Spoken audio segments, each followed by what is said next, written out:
Hey everyone, and welcome back to the Firefighters podcast, where we seek to develop, inspire, and motivate the world of the emergency services operator through a series of wide-ranging conversations. Now, before we go any further, just hit that rate, follow, or subscribe button on whatever platform you're listening to. It's a key performance indicator for us and helps us reach even more people. Now, here's what we've got for you today.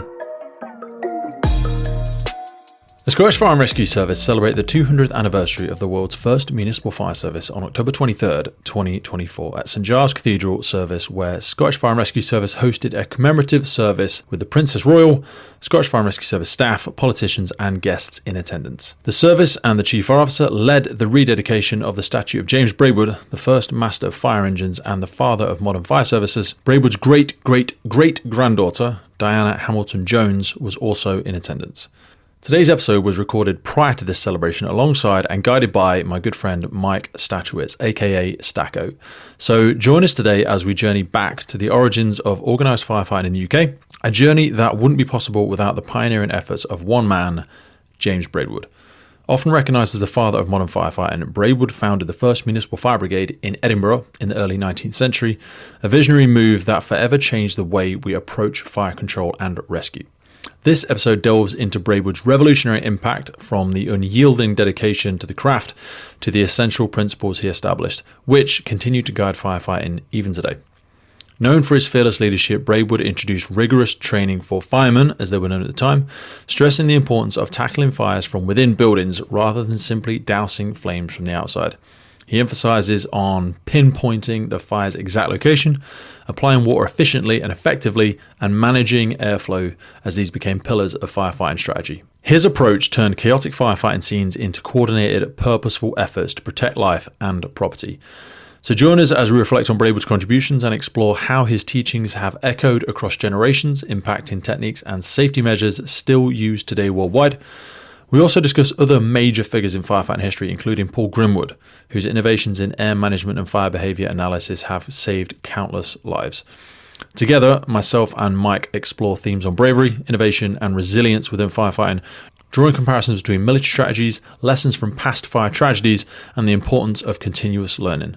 We'll also look at how UK fire services have evolved over the past 2 centuries, influenced by changes in construction materials, regional firefighting practices, and the increasingly complex challenges firefighters face today. From practical training drills to the culture of knowledge sharing within firehouses, Braidwood's legacy lives on in modern firefighting practices, even as new technologies emerge. So, whether you're a firefighter, a history buff, or simply someone who respects the extraordinary bravery and courage of these men and women every single day, this episode is packed with stories and insights that underscore the enduring impact of James Braidwood's work. So get yourself ready and be inspired as we honour 200 years of fire service in the UK and the unbreakable spirit of those who stand on the front lines to protect us every day.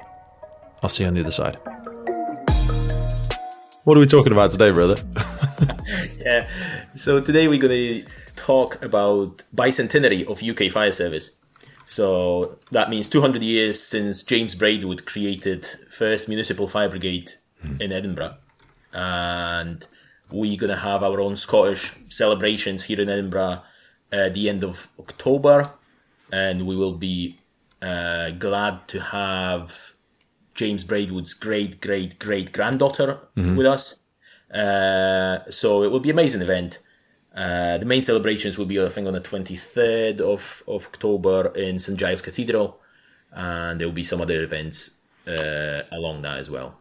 So, 2 things. What's a municipal fire brigade, and who's James Braidwood? This episode is brought to you in partnership with Godiva Limited. Godiva is one of the world's leading providers of specialist equipment for emergency services market. Renowned for innovation, quality and reliability, Godiva produces a comprehensive range of fire pumps, including vehicle-mounted, portable, and their cutting-edge integrated total water flow control system, SAMFlows. I've been using Godiva my entire career as a reliable pump on the fire ground. It is such a crucial element of a successful firefighting team that you want to empower your crews with the very best, reliable, quality product. Reach out to our partners by checking the notes in the podcast. Now back to the show. So, municipal fire brigade, and when we say it's a first municipal fire brigade in the world, means that it was funded by the municipality. So it was funded by the city. Mm-hmm. At that time, still the funding was shared with insurance companies. Yes. So let's stretch back a little bit further there. The Yes. first origins of this was when we had some of the first big fires, London and the bakery and all that jazz. It was people realizing the colossal cost of losing these buildings, and they used to my knowledge. Now, there's several versions of these stories, isn't there? Because there's fire. I need to pull this up. I've written a whole document about it before. It is on our Patreon. There was fire wardens, for a fact, that used to walk around Rome as members of teams that would put these fires out. But then the real corporate element that we saw of it, the more organized element, was that insurance companies realized that they were going to put their hand in their pocket for the colossal cost of these buildings. So it was very, very much just a risk benefit, trying to mitigate the potential outcomes. So they said, well, no one else is going to do this. It's a bit like you've bought something really expensive and you don't want somebody to steal it. So what do? You hire a mate to be a security guard. So they said, we don't want these places to burn down. We're going to hire people and say, if these places look like they're going to catch fire quickly, we'll send you there and you'll use some buckets and some hoses and some old stirrup pumps to put it out. But the city, i.e. the governmental organisation, organised its first municipal fire brigade, where we could have a bit more structure, staffing, some clear responsibilities, some collaboration with what we now know as local resilience forums, where the community could engage specifically with the government for multi-agency work as we now know it. But so who was James Braidwood? It didn't look like that from the start. Yeah. But it's, and that's the important aspect of the municipal bit, because we absolutely don't claim to have the first fire brigade in the world, full stop, because then that's very hard to pinpoint, because there were fire brigades back in the Roman days. The Roman soldiers were playing the roles of some kind of firefighting force back in the day. And then it went on very organically, where each parish maybe would have some form of firefighting force, but they were all volunteers, and basically anybody who had a bucket back then was a good enough to be a firefighter, as long as they could stand in a line and pass the bucket to one another. I was told that was the origin of book. Okay. So in America, they call the new firefighter the book. That would be the book of the watch. And that was because they had a very low skill set, and all you would issue them would be their part of standing in the line and filling the buckets, because they can't do any of the complex tasks. They can't do any of the firefighting elements. So they are the book. But again, that might be a half-truth. I don't know that is necessarily the case. But it fits the narrative, I suppose. And to put it into modern context, some of it stuff I'll be saying, or I'll be bringing up Braidwood's quotes, sound a bit sexist, because they'll talk about firemen and written in the context of the women time. Weren't allowed, but obviously we ask the listener to forgive in for 1800s, historical that's writing. what it looked like. But the funny thing about the bucket, lines of bucket, men passing buckets along, even Braidwood in his book mentioned that that to return the buckets, there would be another line placed next to the first one, and that would be made out of women to pass the buckets along back. So buckets of water are heavy. He said. You ever carried 2 buckets of water across for a field fire? It's heavy. You're not going to have 2 buckets by the end of it. No. Just saying. We don't test that for recruits anymore, do we? No. So anyway, so that was the origins of the first fire brigades. And in Scotland, at least, the first kind of official government acts that were talking about fire safety were mainly preventative.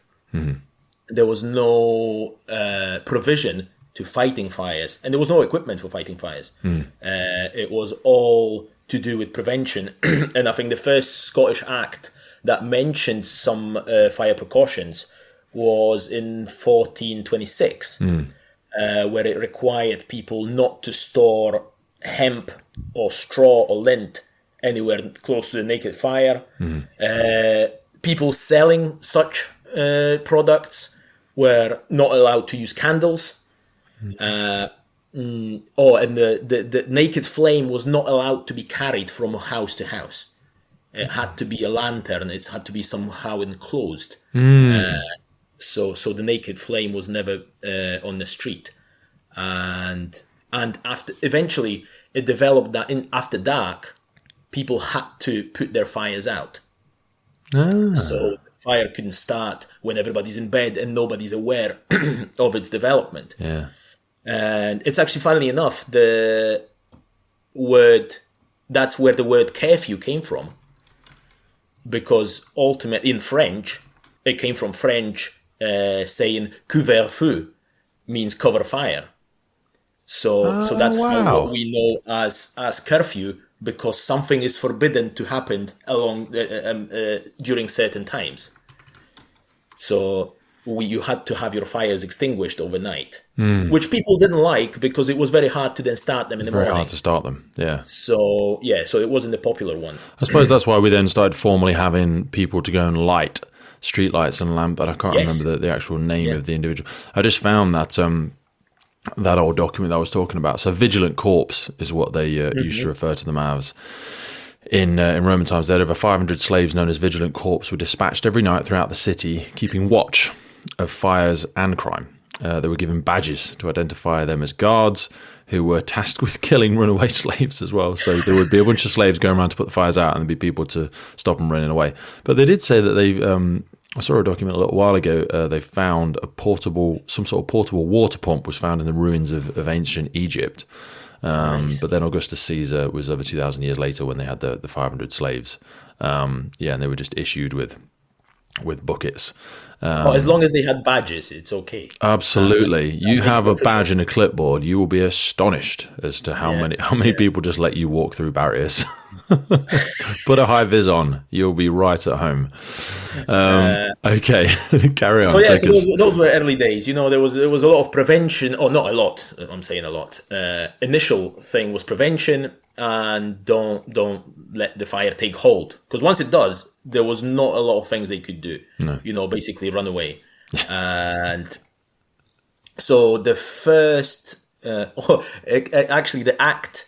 I think of 1600 something mentions that the brothels or the homes of the ladies of the town, as it calls, should be placed on the outermost edges of town because they were special fire risk. I don't know why they were going on fire more often than others, but it actually... No, you expect so. Brothel, you spill in ethanol and alcohol everywhere and all the wood is drenched in flammable oils.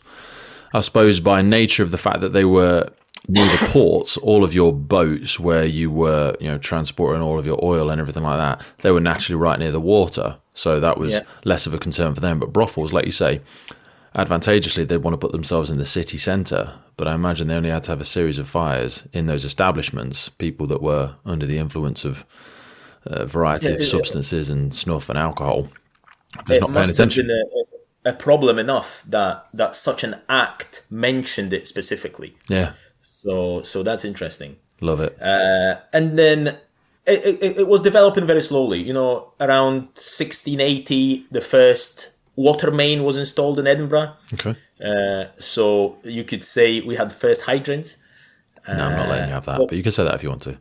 No, but they were basically what was understood. Eventually, it developed into what they called fire cocks. And it was basically a hole in the pipe that they could draw water and then plug it in. Okay. And Edinburgh was also one of the early places where we could say the high-rises began to appear. Okay. Purely because of geography of I don't know if you've ever been to Edinburgh, but the Royal Mile, the main street, is built on the kind of middle kind of mound. So the properties... I was going to say, the one thing I do think about Edinburgh is if you are not very physically able, no slight on the city, but there is a lot of uphill walking involved. If you want to see the best parts of Edinburgh, you need to get your walking shoes on and you'll do a lot of steps. Edinburgh was built on 7 hills, I think, so it's very hilly. Yeah. If you want to cycle about, it's difficult. So the properties on the Royal Mile were maybe 5-6 stories from the Royal Mile side. but from the outside, they could have been 10. And I found a record in one of the books that it said they were up to 14 stories high. Whoa. Which is, back then, it was unbelievable. Skyscraper. Nowhere else were such buildings in existence. And by early 1800s, the new town of Edinburgh was being built. So all the rich and influential people moved to the new town. And the old town became a bit of a forgotten land and very dangerous place to live. And so then in 1703, there was another act that, and I'll actually read a bit. Please do. Oh, it was appointing the company of quenching of fires. That was its ambition, which never happened. But again, there was a lot more rules attached to that. For example, everybody had to keep water supply in a house, i.e. a bucket. And also have a length of rope as tall as your building, so you could evacuate in case of the fire. That's who we've got to blame for people still putting ropes in their back bedrooms. There you go. They must have read it in 1703. Yeah, that's Bledo, isn't it? I know, that's right. We've got a rope and a small ladder in the first. Yes, Don't do that. Don't do that. Yeah. Close the door. Stay in there. Little rope ladder. Yeah. Give us a ring. I don't know. For less than 10 minutes. I don't know how to use a rope ladder when it's right against the wall of the building. It's very hard. Anyway, excuse me. Bless you. And then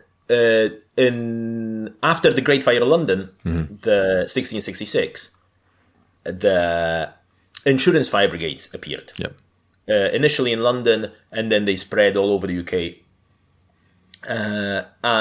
But interesting thing about insurance fire brigades was that they would only put the fire out if your property was insured. Of course. So they were fire marks. It was like a metal plate that you put on the front of your house with your policy number, and they would turn up.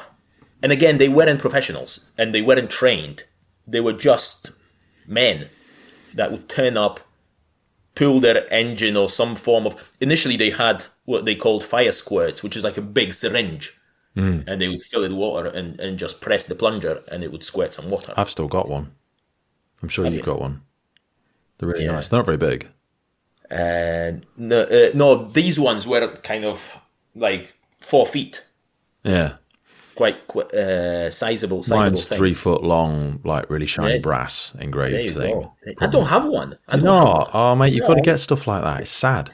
You're not sad enough. You've just fallen in my sadness rankings. Mate, if I turn my computer, you'd see my shelf there. You don't want that. This episode of the podcast is brought to you by Gore-Tex Professional Fabrics. Now, we all know the working environment of a firefighter is filled with challenges. We face serious risks on the job, such as heat exhaustion, burns, physical and mental stress, and we frequently come into contact with high levels of toxic chemicals. Now, I have been wearing Gore-Tex for nearly 2 decades on the front line, working in hostile environments, tackling challenging incidents from firefighting to water incidents and in urban search and rescue environments. Gore-Tex have a well-earned reputation for protecting professionals in the fire and emergency services through their family of highly innovative, waterproof, breathable moisture barriers that exceeds global performance standards and are trusted worldwide.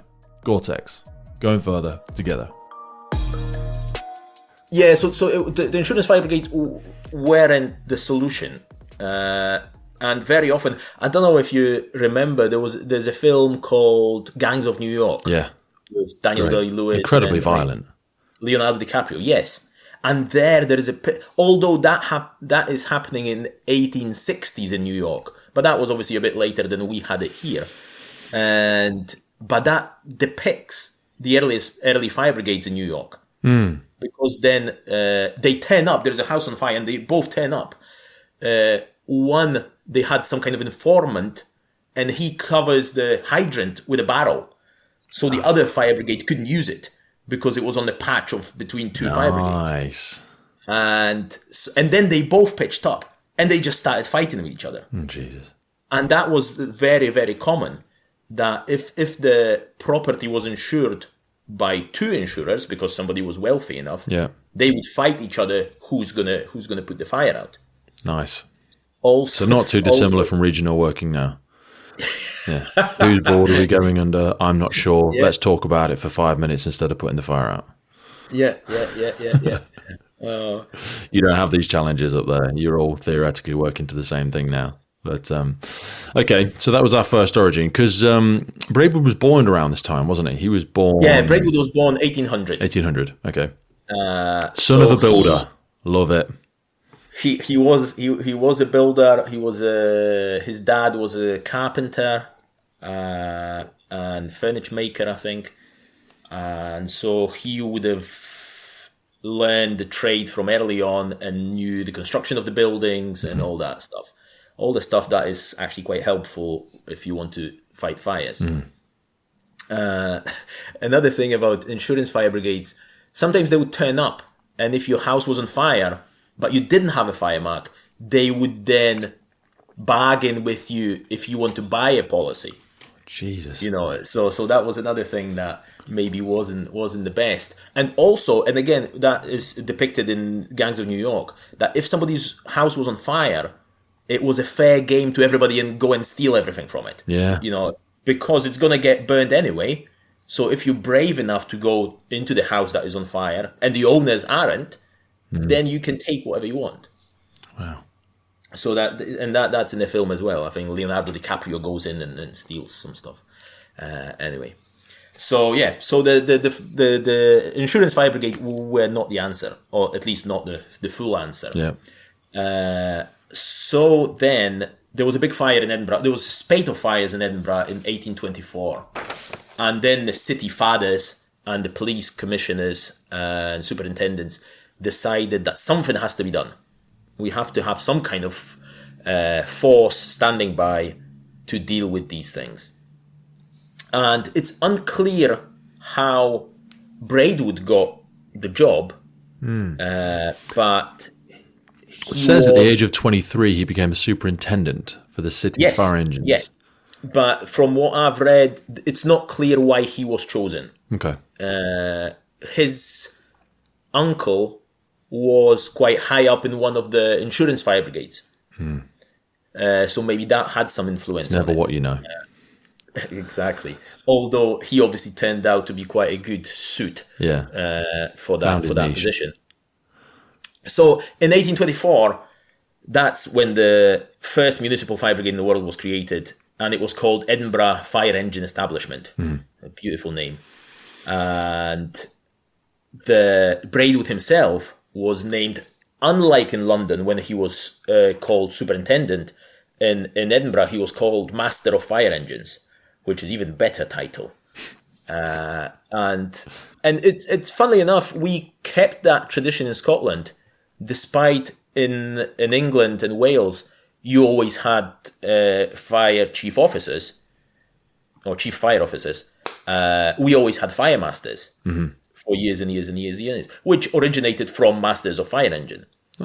And I think only in 2010, maybe something around that time, we've followed suit and we have a chief fire officer now, as opposed to fire master, which I didn't like. I always liked that little difference and the nod to history. Yeah, but I think it's important to do stuff like that. It's sad when we try to become more corporate and we give people manager roles. It was pretty cool to be a fire master. Yeah.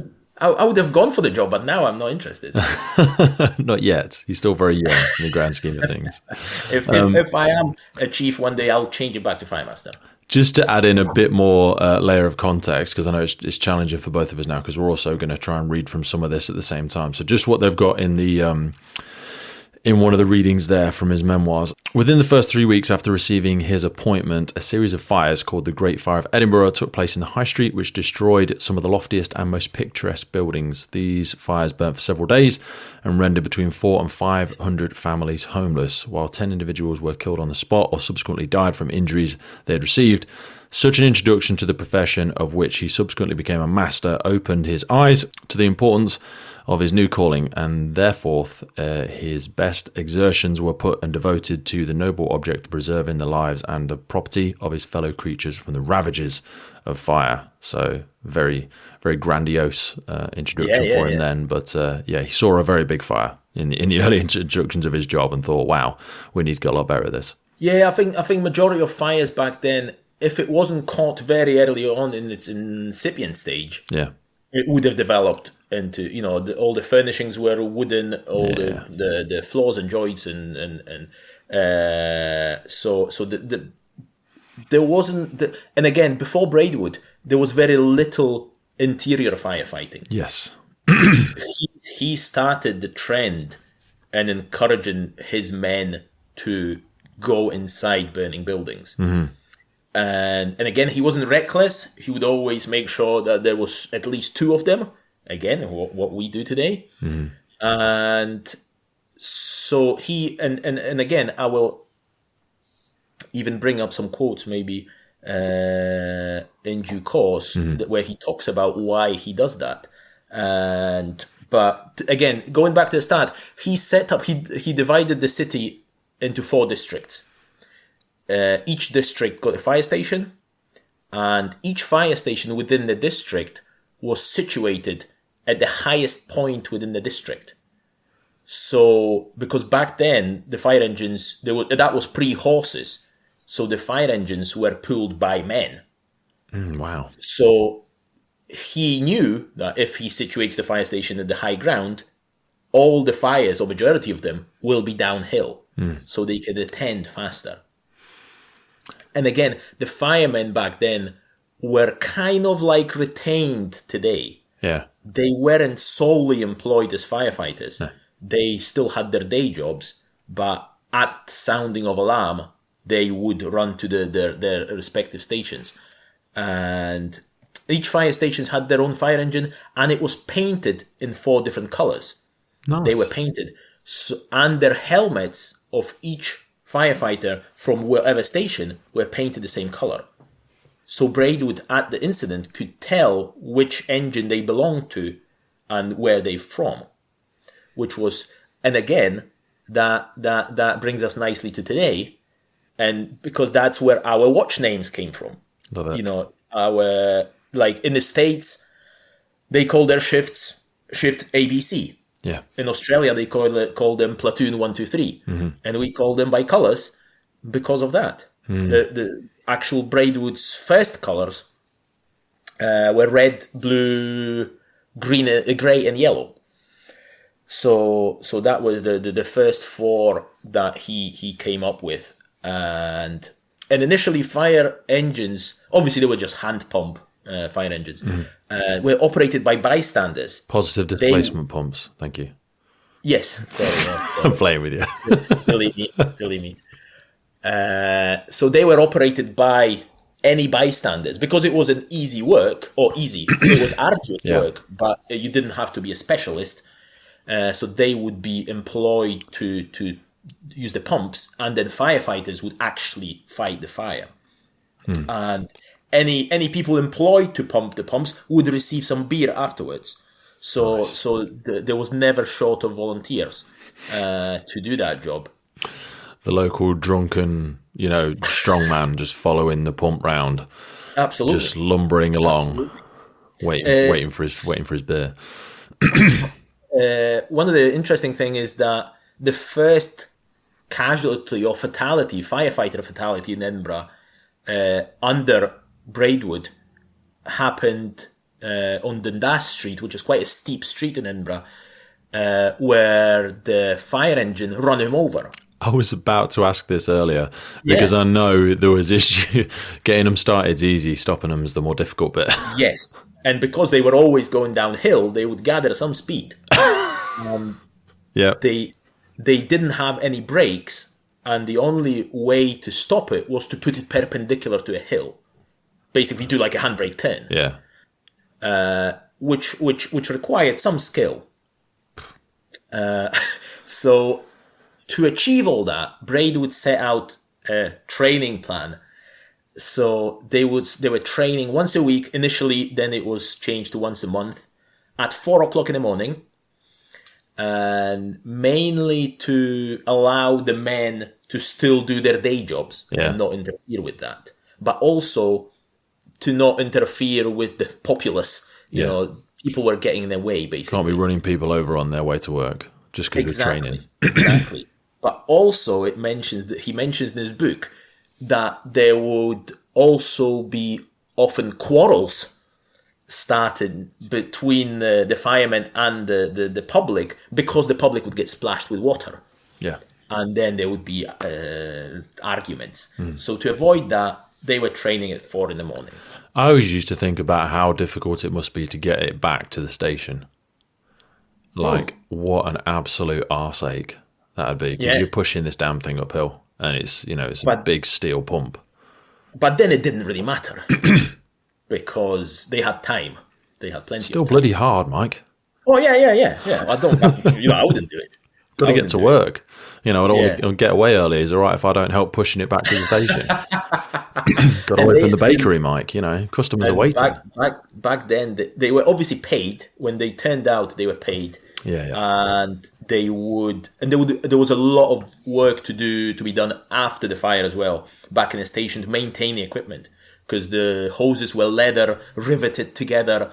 You had to apply beeswax on them to stop them leaking and all that jazz, So it was a lot of work, and they had to be dried first, and so there was a lot of work after each deployment.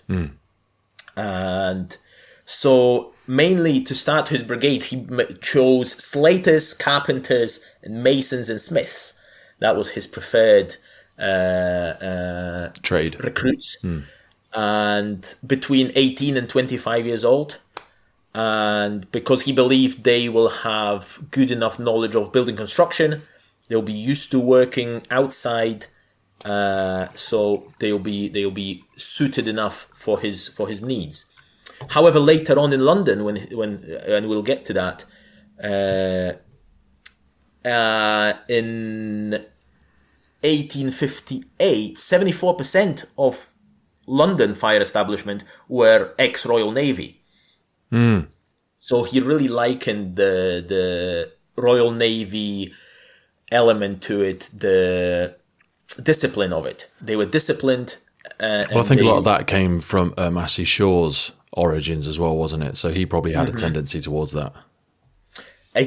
Massey Shaw was after Braidwood. He took over from Braidwood after. Yeah, and obviously he had a naval background. And I don't know if that's still, it's that normal in all the brigades, but we still have a lot of sayings or terminology in Edinburgh that refers back to Navy. Yeah. There's a lot, mate. There's a lot of naval sayings I could bore you with, not necessarily are relevant to the fire service, but just in common terminology. Right. Tow rag, couldn't swing a cat in here, freezing brass monkeys, all of these sayings come from naval.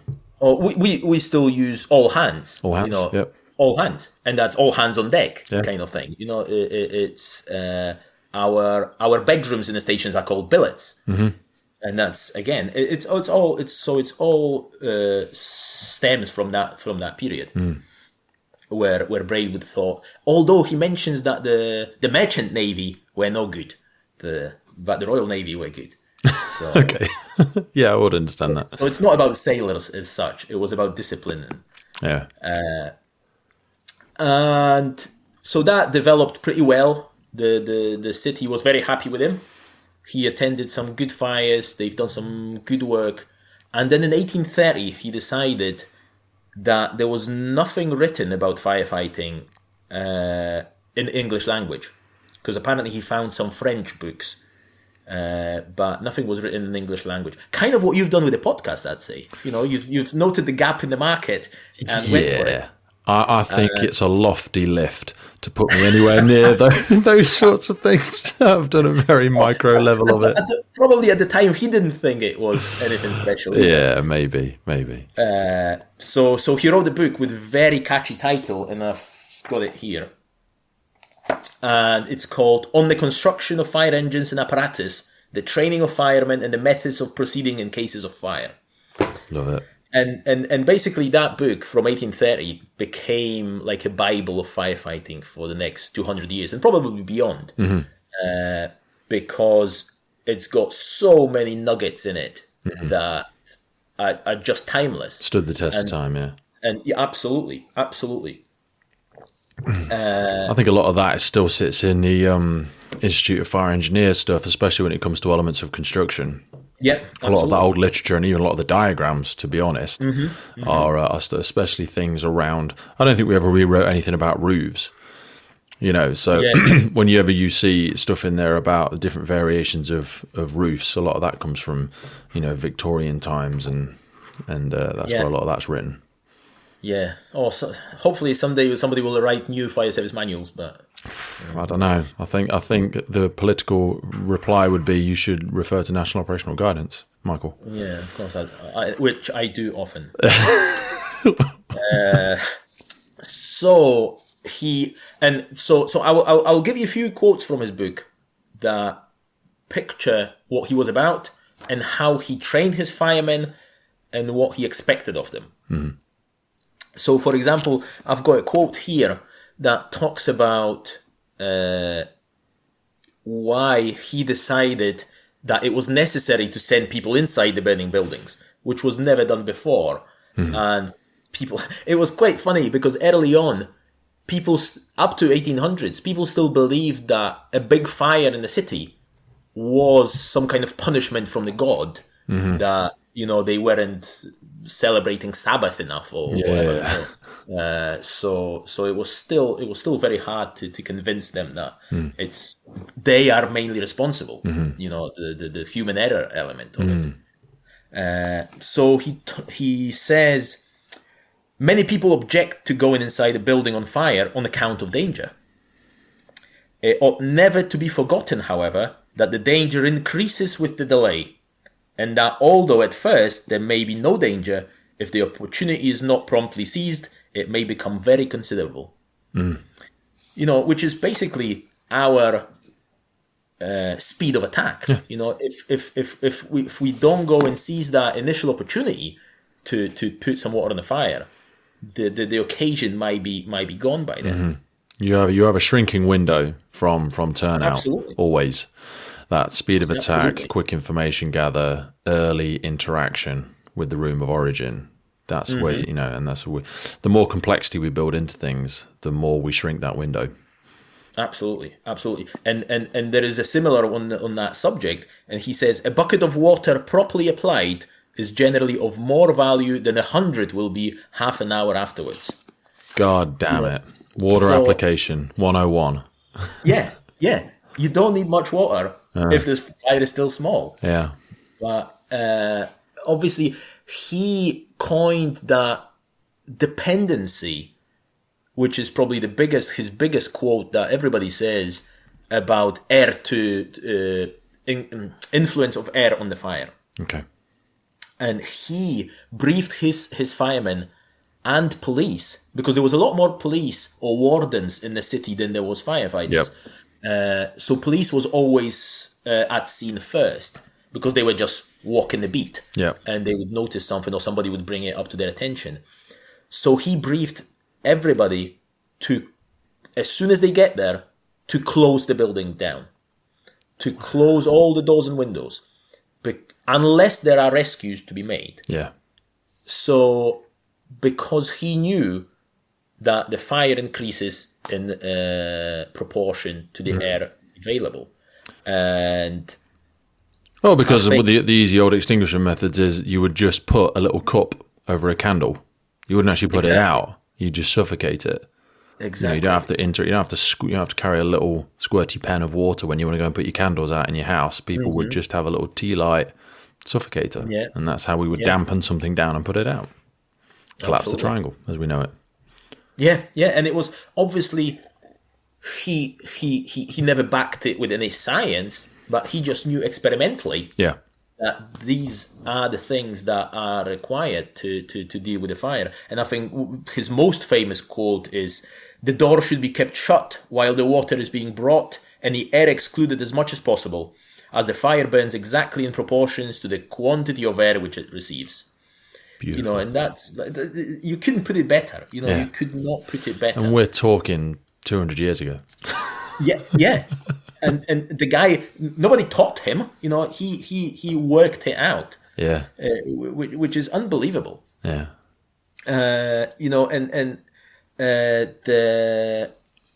I've got another one about air.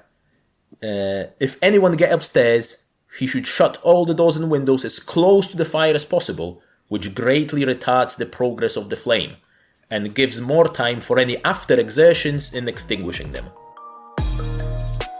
This episode is brought to you in partnership with MSA Safety. Today we have them to thank for the improved firefighter safety through connectivity in their brand new connected firefighter system. At the center of the connected firefighter platform is the MSA M1 SCBA with telemetry. That integrates straight in with the Luna system, which is a wireless all-in-one device creating an independent search and rescue network, providing edge detection, enhanced personal thermal imaging, while simplifying post-scene reporting and data retention. All of this then plugs into the FireGrid system for cloud-based connectivity, real-time information, and data-driven decisions for the incident commander. MSA are truly taking massive strides in the future of improved firefighter safety through connectivity in the brand new MSA Connected Firefighter platform. Now back to the show.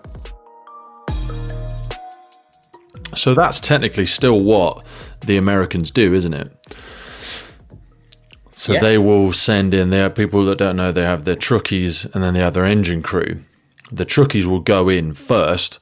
They will look for casualties, but they'll try and find the room of origin and shut it down. They will have a small amount of water with them perhaps, and they might make a very quick attack on it, but they'll close everything down. They'll brief the engine crew who are setting in lines and all that sort of jazz, and they'll say, it's third floor, first room on the right, whatever it might be. And then they will just continue to control the ventilation profile of that building and search for casualties.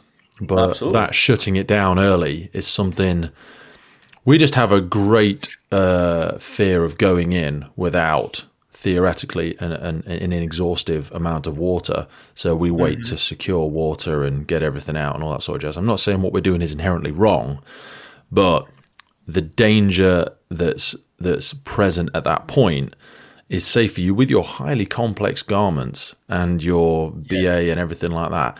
You can go in there and have a quick move around if you want to, and just shut it down. To be honest with you, I agree with you, but for me it's more annoying but it's that the teams after the firefighting team have to still have another hose with them. Yeah. The searching teams, because that really, really slows them down. Yeah. They are behind the protection of that team in front of them. So, but anyway, we're digressing here. Keep it light for me, because I know otherwise we'll get into our rabbit holes of frustration. But again, we're going back to Braidwood very, very swiftly. He talks about water placement as well, and where that water should be put. And he says, if the water be steadily directed upon the burning materials, the effect even of small quantity is astonishing. So again, we don't need masses of water if it's placed in the right place. And he also says the effect to be produced depends less on the quantity of water thrown than upon its being made actually to strike burning materials.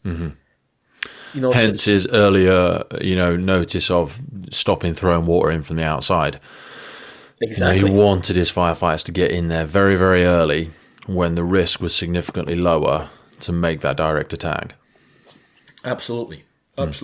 And he also coined the measure that if my men will go inside, how they can keep themselves safe and how they can keep breathing. Obviously, we need to remember, no breathing apparatus, no special PPE, nothing like that. So he learned that if you go down low on the floor, there will be some remaining air there feeding the fire and allowing you to breathe. And I've got one of his experiences here. A layer of fresh air is almost always to be dependent on from 6 to 12 inches from the floor. And he describes his experience. The smoke was rolling in thick, heavy masses. which prevented me from seeing 6 inches before me. I immediately got down on the floor, above which the air seemed to be remarkably clear and bright. I also think of how much of he managed to solidify his initial thoughts and interpretations when he started to get his own fire teams and fire brigades operating. Because I always say this when people say, you know, or how knowledgeable the crew or the watch commander is, because you're stood back and you're watching it all. So, you know, he'll have seen so many of his crews going, and at the door, he's always seeing that bi-directional flow path, and he's going, all that air at the bottom of there, if they just got down, and he's seeing it for himself.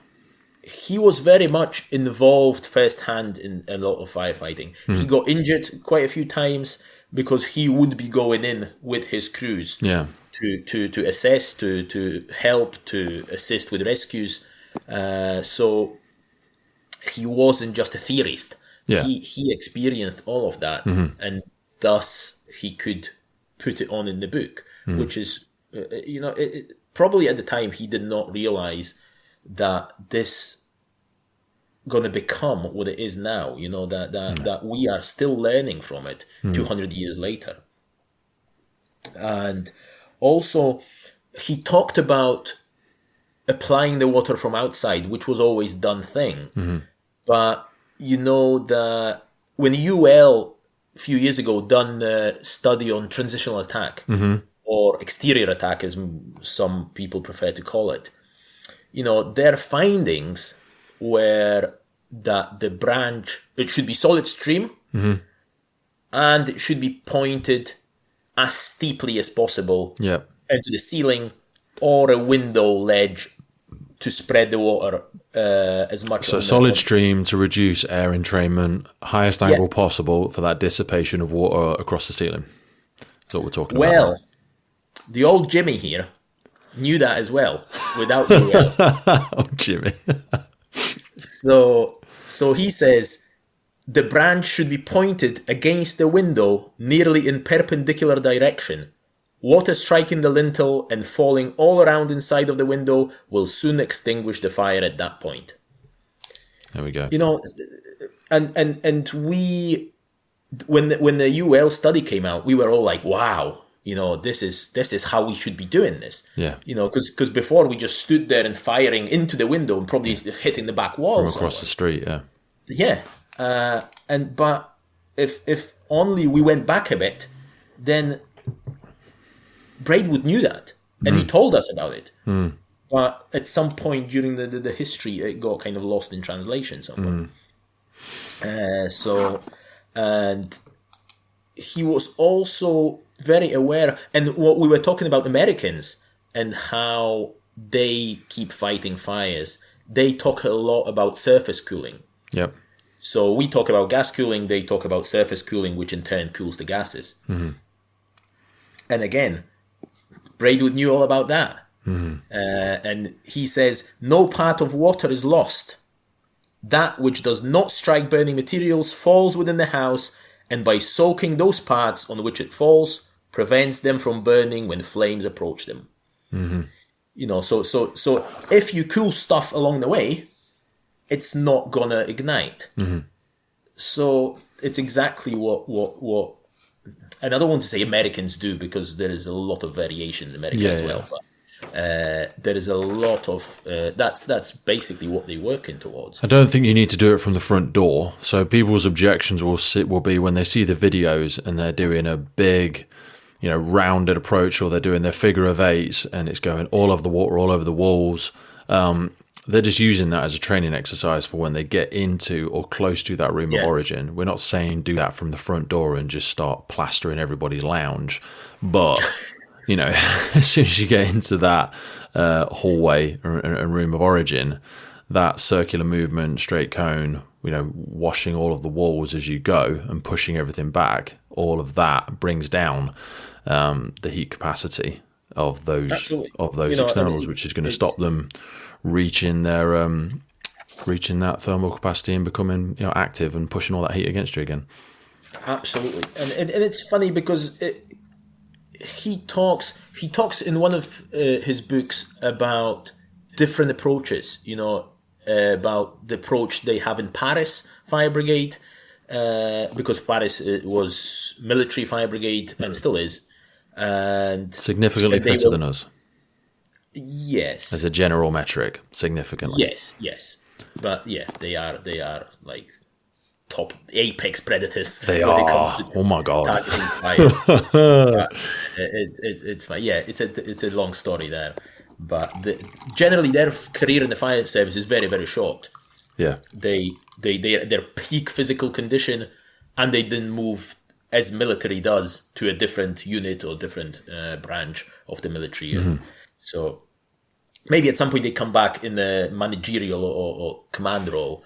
But anyway, so he mentioned that as well because he studied firefighting in other countries as well. And very eloquently he put it that which is the best case, which is the best of these different methods is difficult to say. Perhaps each is best suited for the place where it exists. Yep. And that's exactly, we can have all the arguments against fog and solid streams and smooth bores and, but it organically developed in all the parts of the world to what is needed there, and to the if they've got masses of water, then they're not bothered about efficiency as long as it's effective, and all that stuff. And also construction developed in the UK significantly quicker than it did in a lot of other countries. Certainly in America, but certainly in Australia, where you've got a number of friends as well. They still have, we're going back to a lot of timber construction over here, but they still have a lot of timber construction, single pane dwellings. Oh, absolutely. Where you've got to be fast. You've got to be so fast. Mm-hmm. And I'm noticing that we, in the UK now, there is a lot more timber frame construction happening as we speak. My house is timber framed. Mm-hmm. And so fortunately, we still got double glazing. But it's funny because the double glazing lasts obviously much longer than a single pane of glass. Mm-hmm. But if the temperature is high enough, because the frames are now PVC and not wood, they just melt. Yeah. And sometimes the frame actually falls out before the glass cracks. So again, it's a different set of challenges that we have everywhere around the globe. But also, going back to Braidwood for a little bit, or hopefully for a bit more, but I remember Andy Stans, which we both know, an expert on thermal imaging, he was telling me that in some parts of the US, it's still being taught that, because if you've got a smooth bore, you don't really have much choice of water application. But in some parts of the US, it's still being taught that if you want to spread your water around the compartment, you can put your thumb over the water and it spreads the water. It's what you do with your garden hose. Yeah. And again, that is Braidwood's idea. Nice. He says, if found that flames cover considerable space, it is of advantage to place the thumb in contact with the water at the nozzle. By this means, water may be spread to cover any space under 20 or 30 feet. And it's those nuggets and it's still being taught as a viable tactics somewhere in the world. It's unbelievable. But it's so simple as well. So simple. It's something that you do intuitively. That he's just taken the time to write it down, and he's obviously clearly done it in a sterile environment and measured it. And it's funny, to think that if he's done all the things he's done and not wrote them down, when would that become common knowledge? When those experiences would have been shared across. Yeah. Would people in London or in Liverpool or in New York, be using those principles? I'm sure by now they would be, because now we can work it out methodically, scientifically. But how much the firefighting history or development of firefighting would have been stagnant if not for his writings. Absolutely. And he also mentions steam, which is a big thing for us. You know, there is especially in the UK, there's a lot of misconceptions and fear of steam that it's going to come and get you and all that stuff. You know, and he mentions that as well, because especially for those guys back then, it would be a big thing. You because you've got nothing to breathe with, i.e. BA. Then any change of conditions, or if you're going to bring the smoke to the floor, or you're going to fill the place with steam, it's going to prevent you from carrying out your task. So he says that the heat generally increases in a considerable degree when water is first thrown upon the fire from the conversion of the portion of it into steam. This is sometimes very annoying. So much so that the person engaged in throwing the water frequently feel themselves obliged to give back a bit. They should on no account, however, abate or discontinue their exertions in throwing water with as much force as possible in the direction of the fire. It will in a short time cool the air and materials, and the steam will in consequence be generated more slowly. So obviously he thought that it increases temperatures, which we know now it doesn't, but it definitely increases the feel of the heat for us. But again, he says if we keep cooling further, then the steam production will cease because the materials will be below the temperature that can turn water into steam. The team here at the podcast are extremely excited to announce our brand new partnership with Patrol Store UK. Patrol Store has been serving the UK's police, fire and emergency communities and first responder sector since 2008, providing leading brands such as Hikes, Magnum, 511, Nebo, Op Zulu, Highlander, AKU and many, many more of our favourites. They are now also supplying bespoke uniform, PPE and station workwear to fire services around the UK. So for all our listeners that are part of your USAR, your HEART team, your ISAR team, your armed response teams, your fire investigation, your NALO, your hazmat and all of the training departments that have got your own budgets, be sure to get the absolute best for your team at a realistic price by contacting Aaron and the team at Patrol Store and referencing the Firefighters podcast. Patrol Store will also be taking part in our listener competition giveaways, as well as providing unique discounts to podcast listeners. So for people that are always asking about Hikes boots as an example, that is one unique discount code that is coming to you very soon through Patrol Store. We've also got some incredible bags. I mean, the Op Zulu bags are a game changer. So you know the really Gucci and expensive tactical black bags that everyone's using in CrossFit workouts and taking to the gym and taking to stations? Well, they've basically got that, but it's made better and costs less, because they're not slapping some Gucci expensive brand name on it and it's giving you what you want on a first responder salary. Be sure to keep your eyes in the notes of the episodes for links to unique offers and discount codes. And if you're looking to buy well and buy once, be sure to get in the notes and head over to Patrol Store UK. Now back to the show. That comes to the physics conversation, because effectively when it converts into steam is water vapor.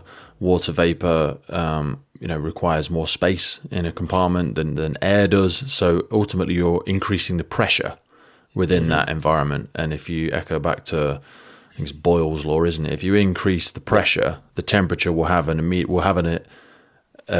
visceral environmental feeling that the temperature is having an immediate rise. But you'll get past that tipping point in a roller coaster analogy, where you get past it and then it starts to drop significantly. Yep. Yeah, because, what happens with the steam when it cools below 100 degrees? It turns back into water. Yeah. And so it's, again, if you apply more, it kind of works. And more and more and more and more. And then that's what some fire brigades do. And going back to that, he was in charge of Edinburgh Fire Brigade not for that long, because I think it was only 9 years time, because then the Londoners heard of him. Yeah. And them they big obviously, city boys. They thought, we'll have some of that. Yeah.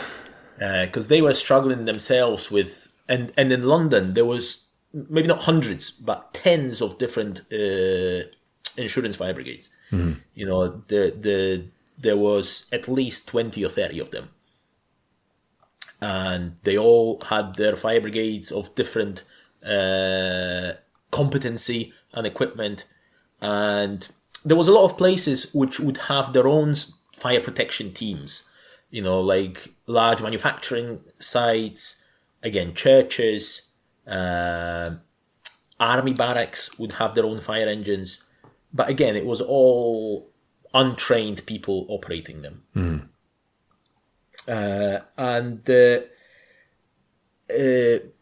Also, Braidwood put a lot of emphasis on discipline, and firefighters, if found not playing by the rules, would have their pay docked if they weren't ready, if their uniform wasn't looking right, because eventually they started. Initially, when Braidwood opened the 4 stations, they obviously worked and lived somewhere else, but eventually the fire stations provided accommodations for firefighters and their families, so they would live in the fire stations. But he instilled that honor and pride to be part of the fire establishment, and he mentioned something that is very prevalent still in the US, but we maybe are not that good with it. He mentions that to hold the branch pipe is considered the post of honor, and the man entrusted with this duty, if found drawing back, would be completely disgraced. So it's kind of like there's no return. Yeah. If you try and to be a firefighter, you need to be a firefighter. You can't just call yourself a firefighter. And when it comes to firefighting, you're just gonna, I don't like that. Yeah. Everyone wants to be a firefighter until you have to do the firefighter stuff. Exactly that. And he knew that very well. And clearly he trained his men well enough that they were always ready, and they weren't taking any steps back, if you like. So then again, London came along, and they stole him from us. He writes of his frustrations. I think it's pages 22, 23. There's he references the origins of London, doesn't he? Yeah, they paid him more money than he was getting with us. Yeah, and obviously it was a big challenge. London was much bigger place than Edinburgh was at the time. Still is. And so it probably was an honor for him to be able to go there and to look after the kings and queens. It was very, very coveted. Although London Fire Brigade was, when he went down and established London Fire Engine Establishment, it was still funded by the insurance companies. Yeah. They were just throwing some money in. It wasn't founded by the city. They would intervene in fires in the city, even if the buildings were not insured, but that wasn't their main purpose. It was more to collaborate all the resources of all the fire companies and place them under one responsible person. Because I think that was the biggest problem, that at any fires, people were all over the place. Every fire brigade, insurance fire brigade, was to their own, and they were stealing water from each other.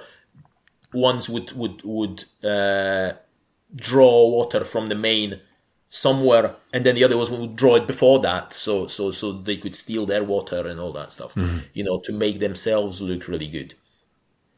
One idea that Braidwood came up with, still being in Edinburgh, that if you've got a fire and the fire cock, the hydrant back then, was quite a distance away, you find one that is on the higher ground than you are, and open it and dam the water in a way that it spills down the hill to where you are. And then you dam it and then feed it to the engine. Which is quite an interesting thing to do it. Yeah. But it would work. It would work today if you really want to do it. So there's not a problem with that. So he had some interesting ideas. But when I've read about the funny thing about his trip to London, when he eventually got a job in London, he went down, and back then in 1830, he went down in 1832. You could have gone on the stagecoach, or you could have gone on a mail coach. Mail coach was more expensive, but it was quicker. Because the mail coach was going non-stop, because obviously the mail had to go as quickly as possible. So it would the mail coach would have 4 horses to it, and the horses would be changed at intervals as it was going down. And on the distance Edinburgh to London, the horses would have been changed 28 times. Wow. So you needed 112 horses to get from Edinburgh to London. Jesus. And it took 45 to 55 hours on that stagecoach, on the mail coach. And there were 6 seats inside and another 6 on the roof. So you could have sat on the roof as well. It would be difficult in the winter, I must admit. Yeah.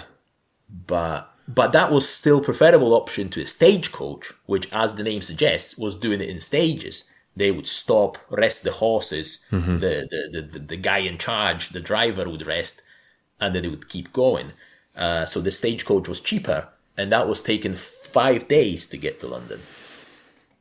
So fascinating. I love it. It was a we take these trip. things for granted so much now. It's crazy. Oh yeah. Every now and again, when I'm in, when I'm going to go somewhere, I put the address in, and if I've been out walking with the dogs recently, my maps will be on walking. So you put, wherever I am to London, me expecting it's going to take me about an hour or so, and I put it in, and it does say something like 9 days, and you're like, what? Oh no, it's in walk, whatever it is, and you're just like, wow. Imagine when people were, they couldn't afford a horse, or they only had one, or like you say, they had to go in stages. Yeah, it's going to take you 2 weeks to get there. Yeah. Oh, yeah. It was unbelievable, and it's so hard for us to imagine that a trip to London can take 5 days, So it's crazy how quickly it all developed. That was 200 years ago. Yeah. I don't know, 6-8 generations. It's not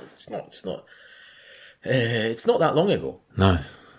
So during his trips to London, he started to get greater insight into some of these bigger fires. There's a number of fires that he almost goes into a little bit of a debrief in as part of his memoirs. And again, if people are following along, if they look in the books and they skip down to sort of, quite early in it really, 18, 19, 20, it speaks about some of the big fires he attended, and obviously the one at which he lost his life. Yes, so he kept a diary of every fire, of every turnout of the brigade, and he had a lot of problems in the docks area because there was a lot of goods stored very haphazardly, and there was no fire protection to speak of as much. He was trying to influence it. The insurance companies were trying to enforce it with the landlords or the merchants. So he was being invited to places to inspect them. But I believe over the period that he was in charge of London Fire Brigade, they had 3 or 4 big fires on Tooley Street itself, which in the last one in 1861, he died at the fire on Tooley Street, crushed by a collapsing wall.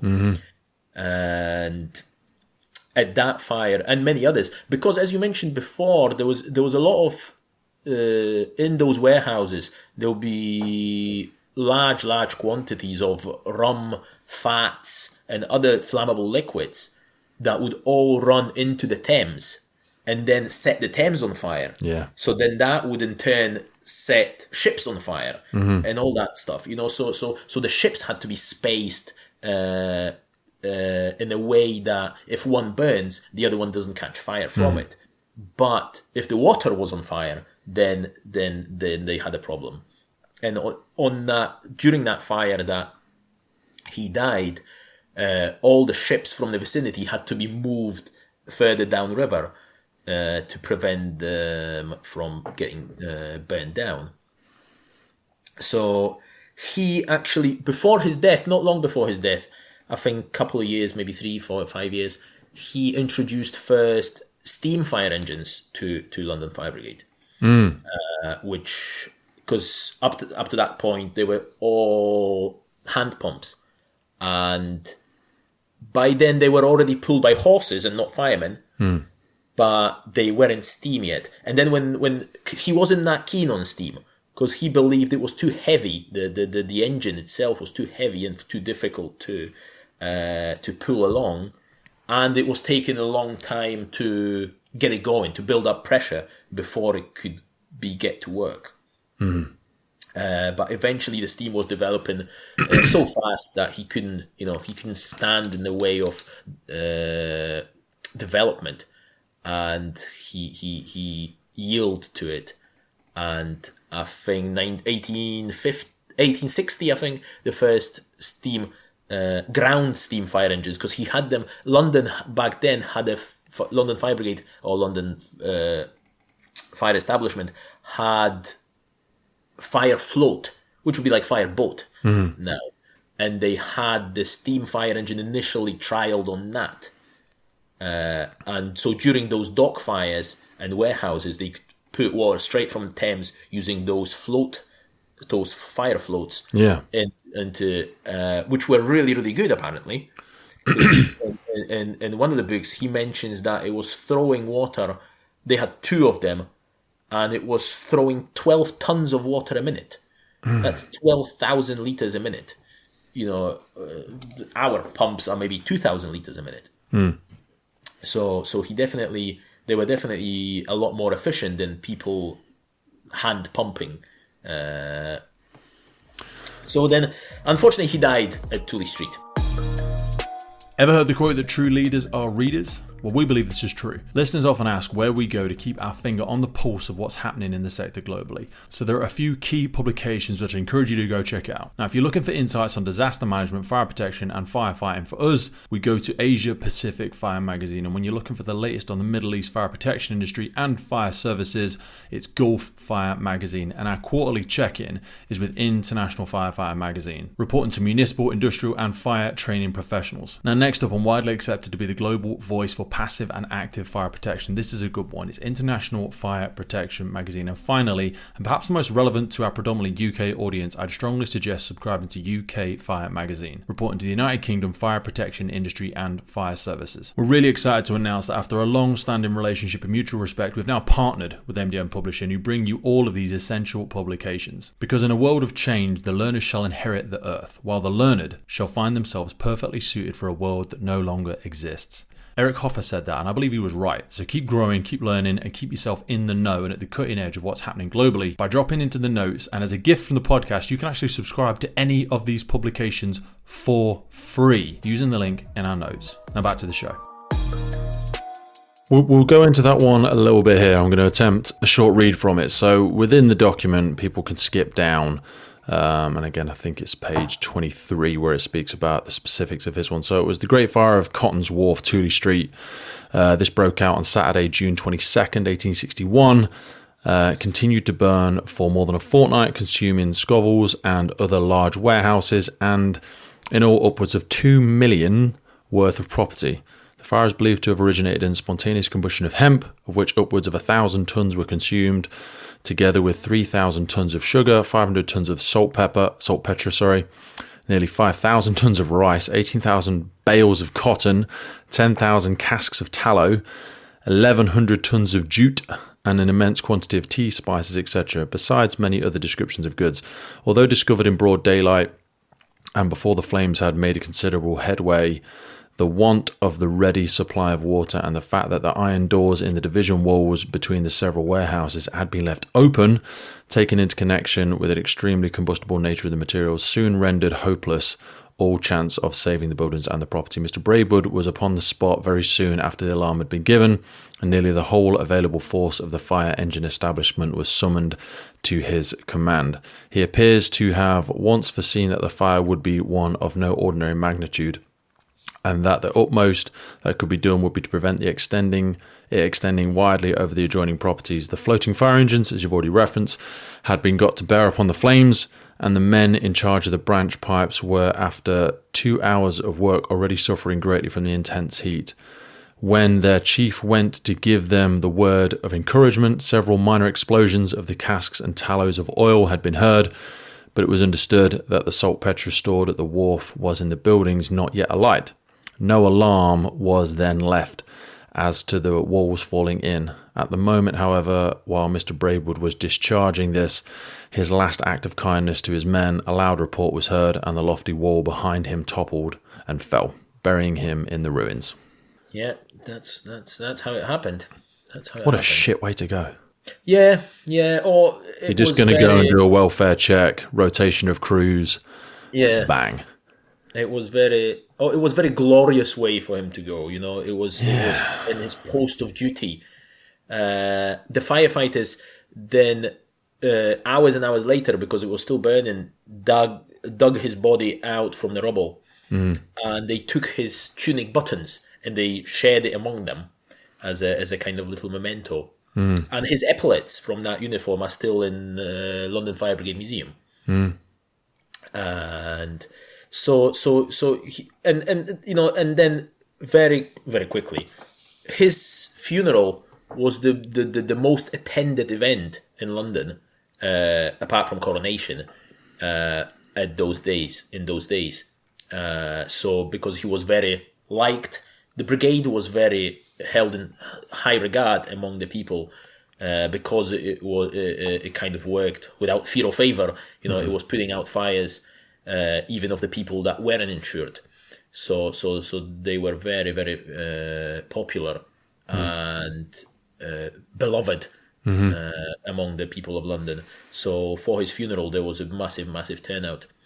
Yeah, among the thousands who sadly led the way to the grave were London Rifle Brigade, about 700 strong, of which Mr. Braidwood's 3 sons were members.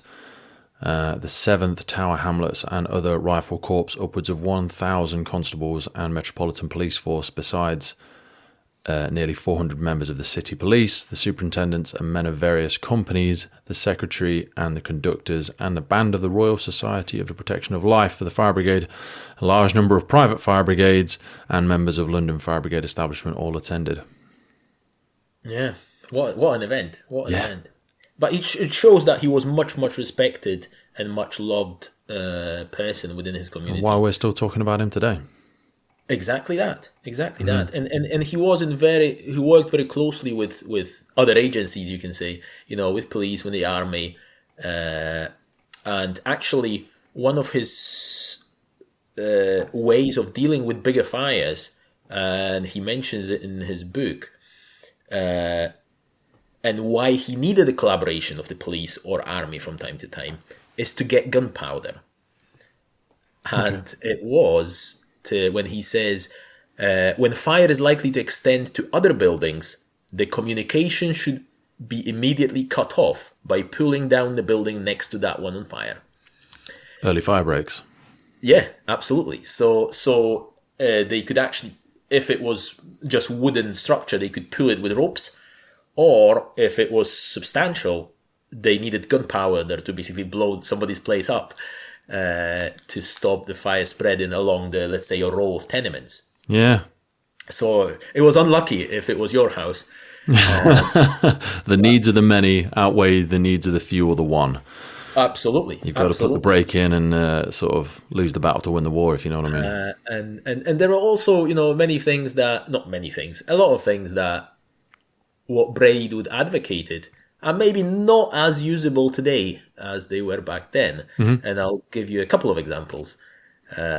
So he says, when water is scarce, mud, cow, or horse dung may be used as substitutes. So I think we've got away from that one. We've got away from it, but the premise of it was, again, suffocating the fire. Absolutely. Throw something on it. Like if you've got a running field fire, you can just dig up a load of earth and chuck it on top of it. It will get the desired result. So yes, it's not active practice still now, but the concept still applies. I don't know if residents would appreciate we were flinging horse crap at their property, but if it puts the fire out. Puts the fire out. It's better than dead, better than gone. And then he also says that when the fire is extinguished, I make it a rule to give every man a dram of spirits. And I think we've got away from that one, Dutch courage. although not that long ago. Well, I was reading recently, around German soldiers and how so many of them were given an allotment of substance, so cocaine and stuff like that, to be able to get, especially the tank drivers. So the tank drivers were given more than anyone.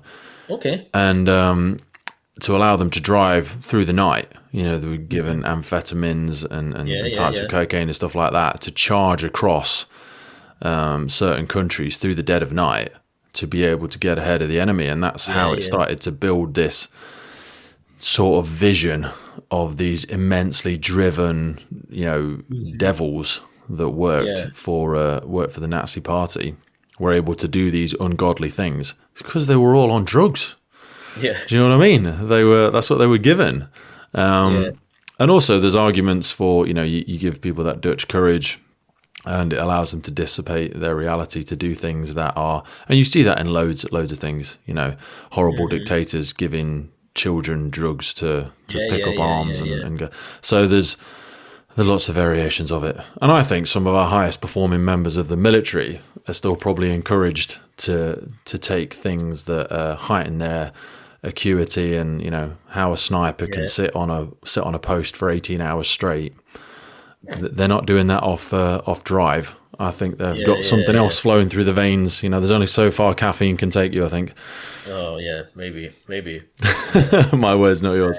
I want us to acknowledge before we close, because I don't want us to close now, because I'm not trying to rush us by any stretch of the imagination. Right. But I did want to ask you about another great individual that we've recently lost, Paul Grimwood. You've had many more interactions with Paul than I have. Is one of my greatest frustrations that I never managed to get that conversation over the line, despite many conversations and interactions, his debilitating health and many other commitments that he had in his life, delivering value to a lot of other people. I don't want us to rush past any other points you've got on Braidwood, but I'd love to spend 5 or 10 minutes talking about your own personal learnings from Paul, if we have time.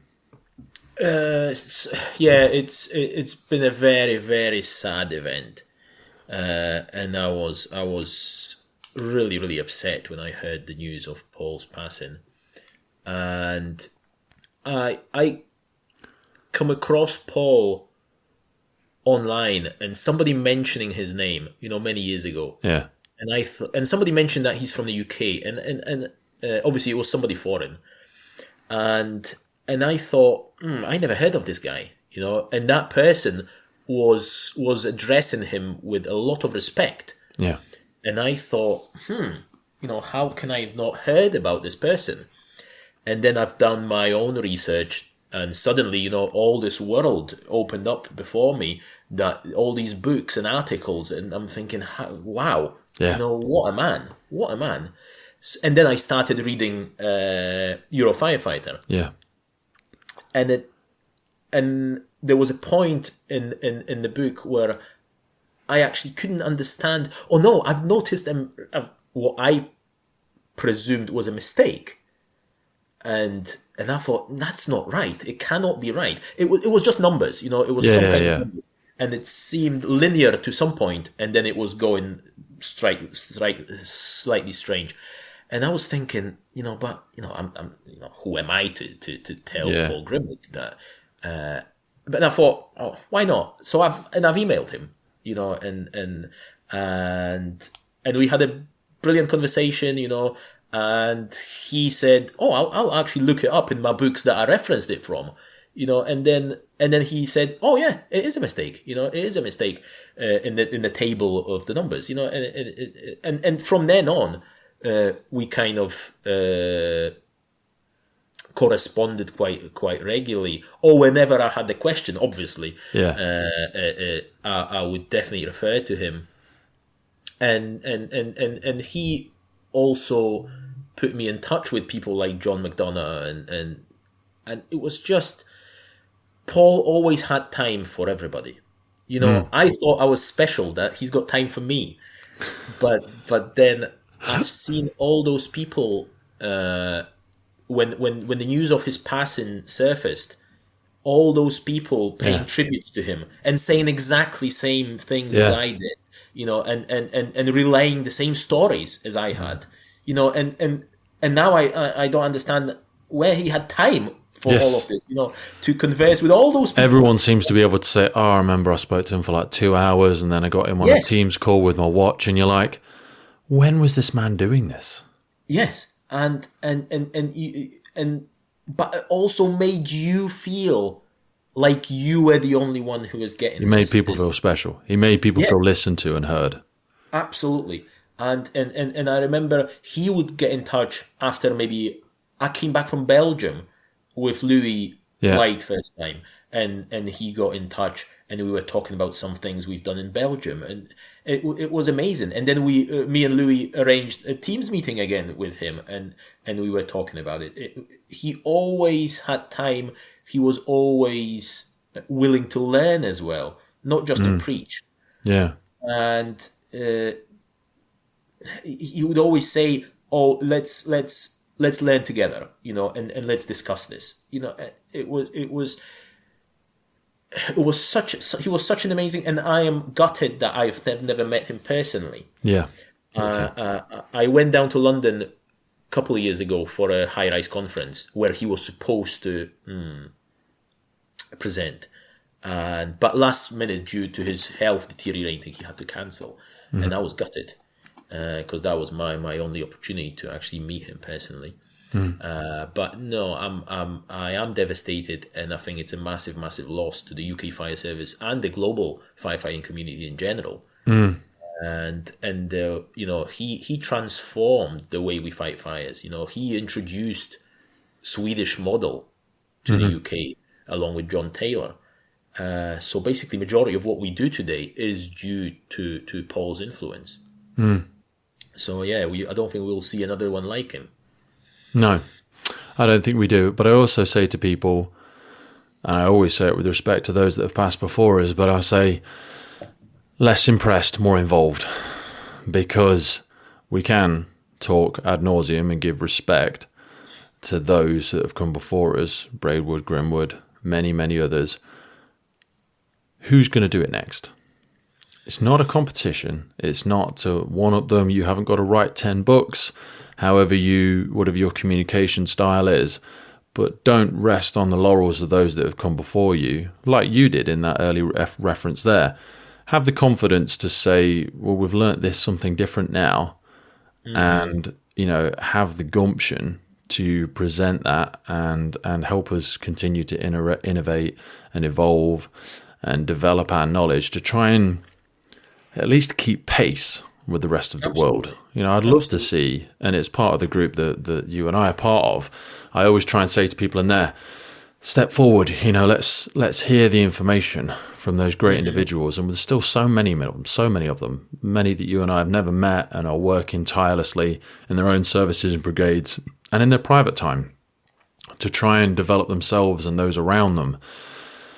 Let's be part of the global conversation in taking this noble profession of firefighting further, because there's so much yet to learn. But also, as you've referenced today, sometimes we need to remember more than we need to learn, because a lot of this great work has been done.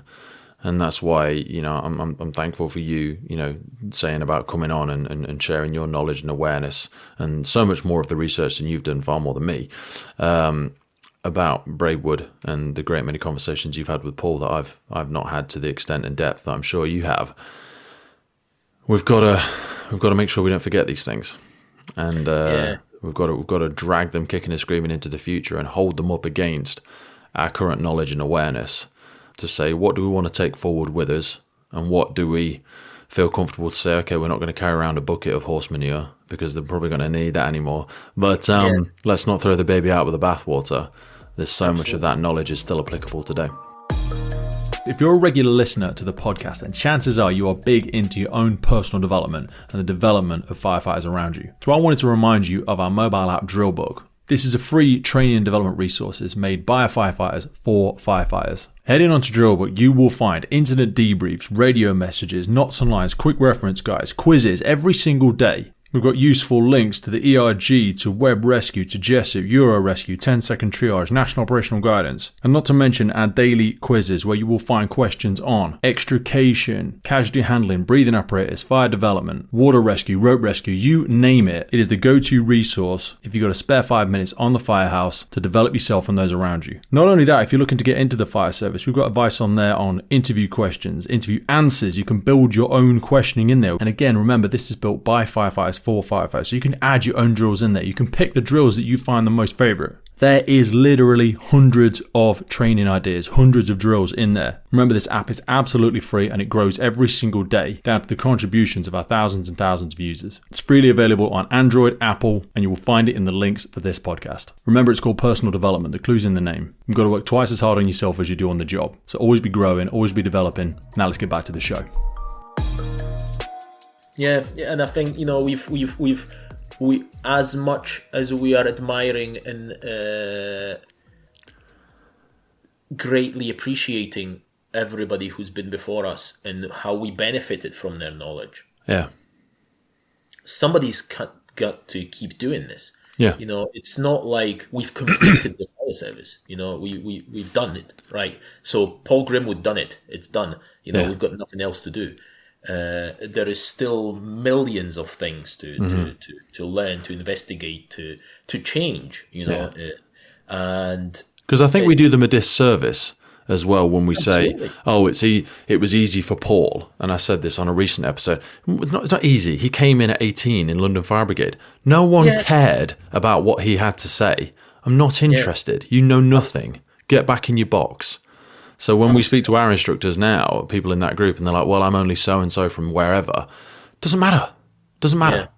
He had the same challenges, if not worse. Absolutely. You know, I don't know how he done it. And I always wanted him to elaborate. Sheer audacity. Absolutely. You've got to be stupid enough to start and just relentless enough to keep going. He's only been in LFB for a relatively short period of time, definitely below 10 years. Yeah. When he went to that secondment to New York. You know, I want to know how to do that. I want to go. Yeah. You know, and so for such a young person at the rank of the firefighter. Yeah. Who do you think you are? Who do you think you are going to do that? To achieve such a thing, to be so audacious, as you say, to even suggest that, oh, can I go and do that thing? You know, like what? Nah. Get some experience under your belt, lad. You know, before you go out there, there's no point you going to learn that. You don't even know how to do the job here yet. And you're like, yeah, but at what point? Because then I've been in 10 years, then I've been in 15 years. You know, I'll be coming up to 20 years serving soon. And people still say things. They're like, wait till you've been in 30 years. You know, you won't love it then. I'm like, shut up. Because you're going to say that until the day you retire.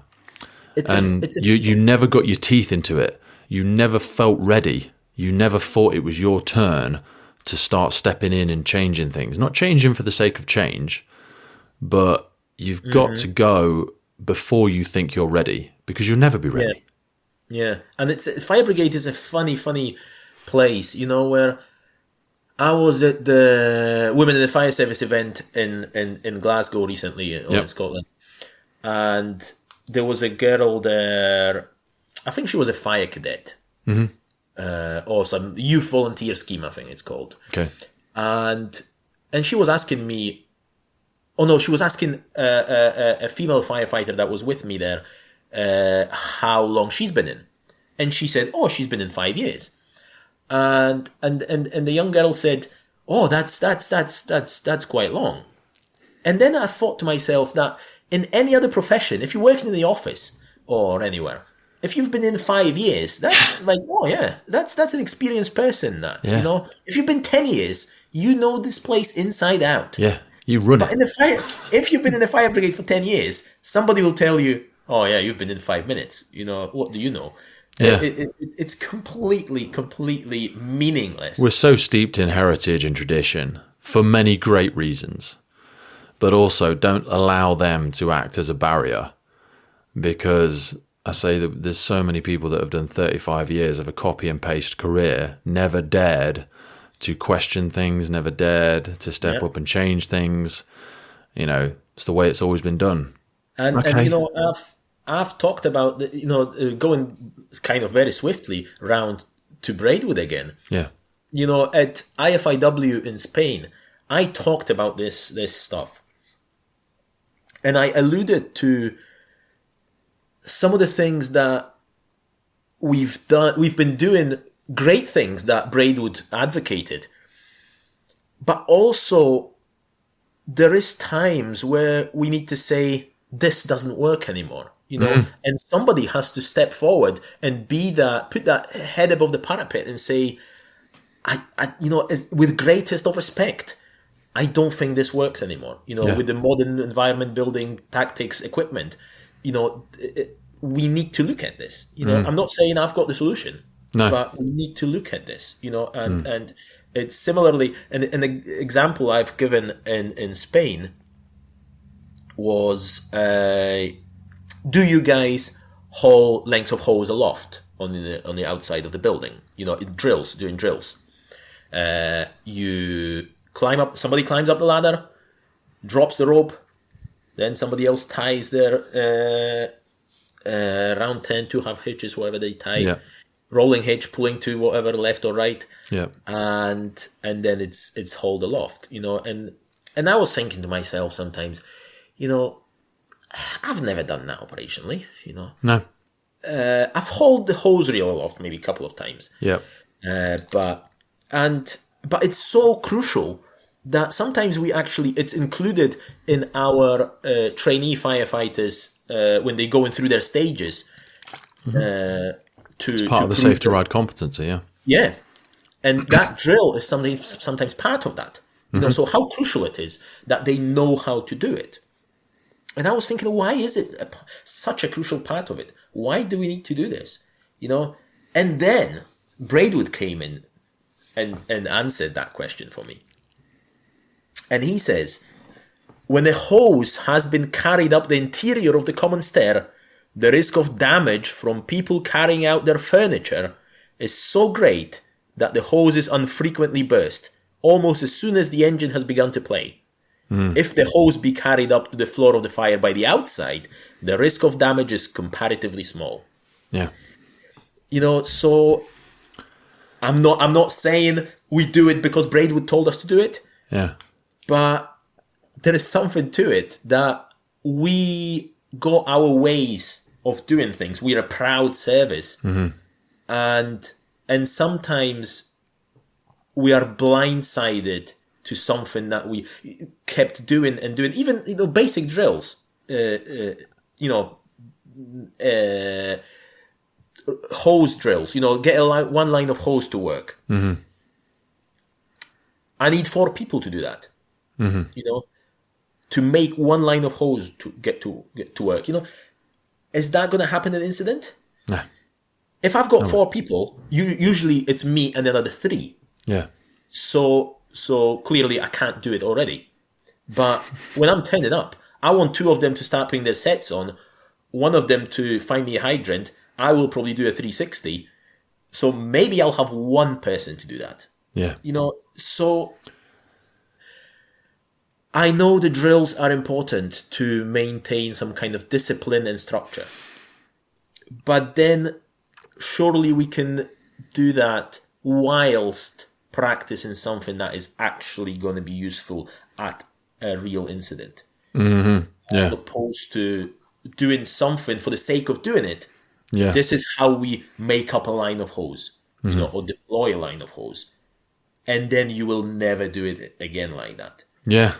All the you remember the thing where, I don't know if you've done it, where one person unrolls the hose. Oh, we've got it Dutch rolled, but anyway, they unroll the hose, and then they kneel down and put Kneel their hand down, out look away, visor down, arm to out, get the other shout one. hose, under the shoulder, clinch hold of it, and you daisy chain it, and you go all the way around the yard, and then you're never going to happen. You've got a line of 7 firefighters to line out these similar length of hose.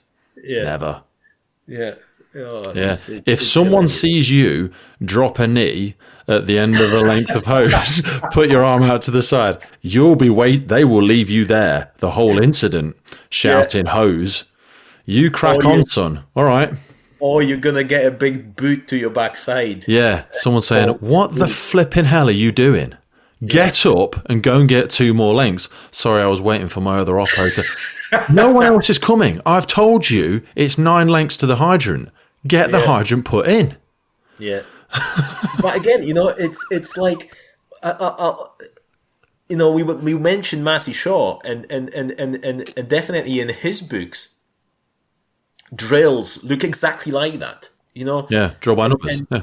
And in From Braidwood, the right and cruiser 4, number 2 step out of the pump up. absolutely. And in Braidwood's book, the other book, the Fire Prevention and Fire Extinction, he details it in exactly the same way. He says, number 1 takes out the branch pipe and runs out as far as he thinks the hose will reach. Number 2 takes a length of hose and uncoils it towards number 1.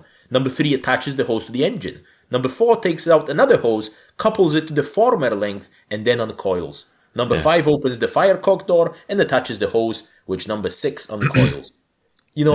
It's painting by numbers. Yeah. And we still do it in exactly the same fashion as we've done 200 years ago. Yeah. Because that guy came up with it. Yeah. And now, like in 200 years, nobody thought, is there a better way? Is there a different way? Or maybe we have changed the ways we work enough that this stuff is no longer optimal or relevant. And also when you echo back just to that internal versus external hauling of hose, we've now got, very, very resilient Duraline, and our hose reels are, non-percolating and kink and all this sort of jazz. And they're not going to get ripped apart by dragging them round. We drag them round steel compartments with rusted entries. yes, And there's very little to no damage done. It might get damaged over the course of 10 years, but from a single incident, you're not going to rip your hose reel in half. but I think the biggest difference compared to his statement is that when there is a fire within the property, nobody's carrying their furniture out. No. Down those stairs. And I think that was the problem. People back in the day, that's all they had. And if they didn't have insurance, which a lot of people didn't, as soon as the fire took hold, in one, let's say, flat, all the other flats everywhere else, everybody would just start carrying their stuff out. All throwing them out of the window. To save their belongings, and that's how the hose got damaged. So that was the solution to haul it from the outside. So I don't, I'm not saying that we don't need it, but maybe let's not have so much emphasis. Be a healthy disruptor. There's nothing wrong with questioning these things, and looking them in the cold light of day with the equipment that we have today, and go, is this still applicable? Let's get rid of it then.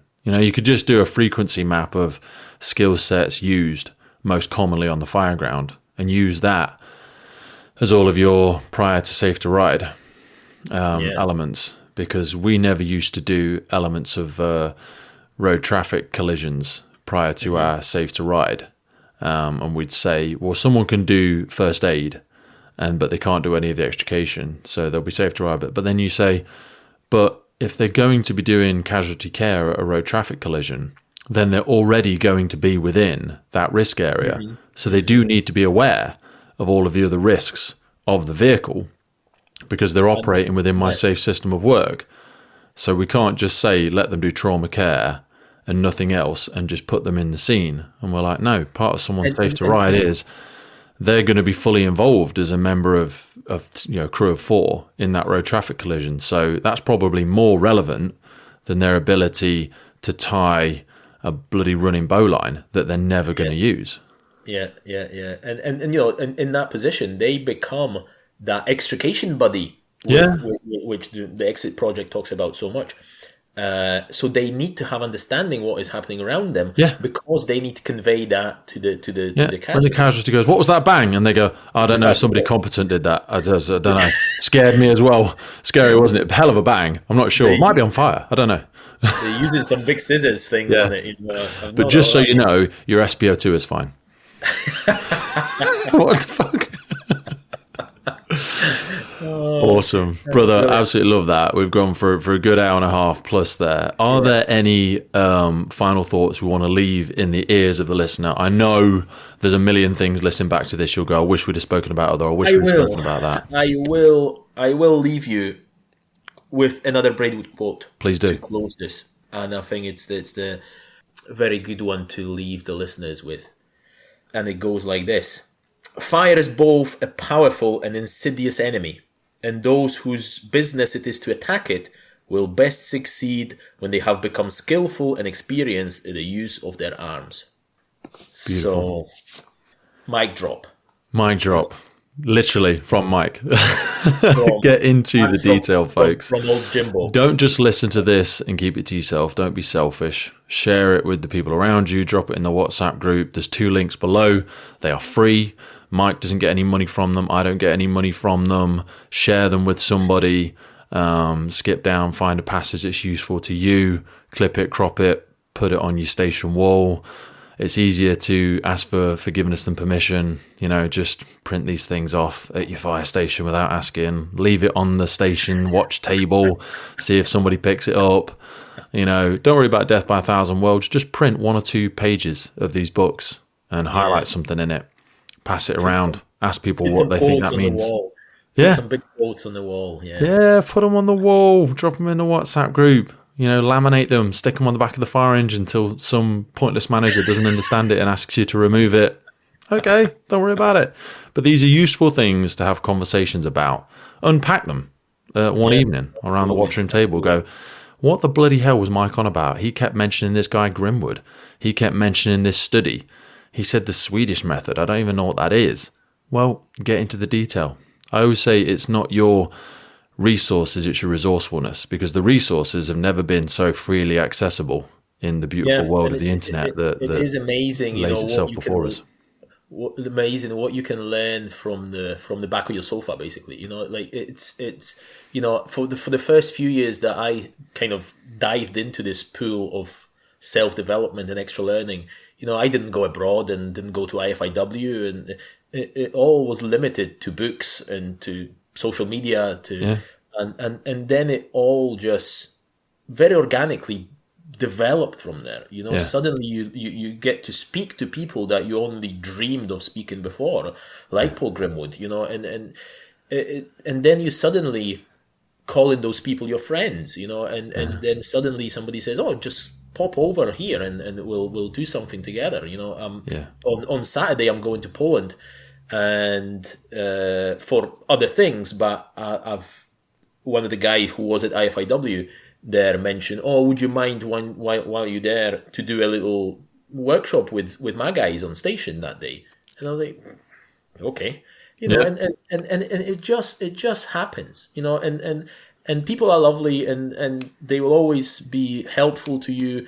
And I've approached many people in this big firefighting world, and everybody has been wonderful, you know, everybody.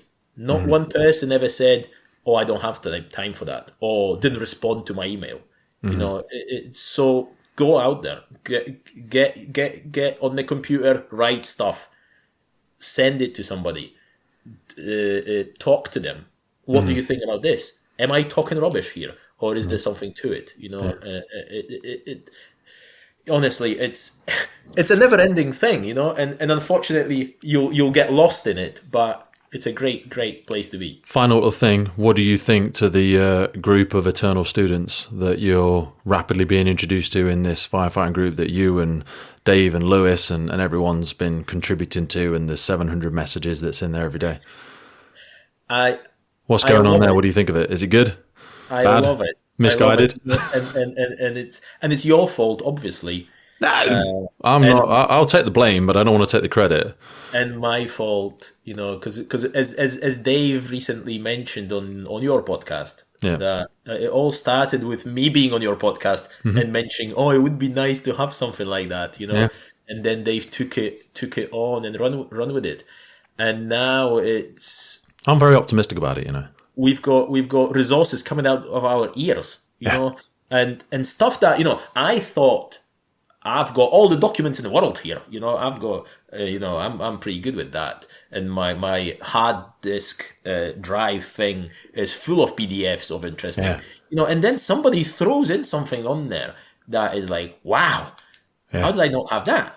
And this is a useful stuff, so it's so interesting that we all struggle or have the same problems, and you see how many people, I thought when I started this journey that I must be by myself. I'm alone, that's why I was looking for influences abroad. But now I can see there's so many guys, so many, and probably there is few in every brigade, definitely that are keen. They want to change things. They want to influence things. They want to be out there checking what is new around the world. They want to develop themselves and their service.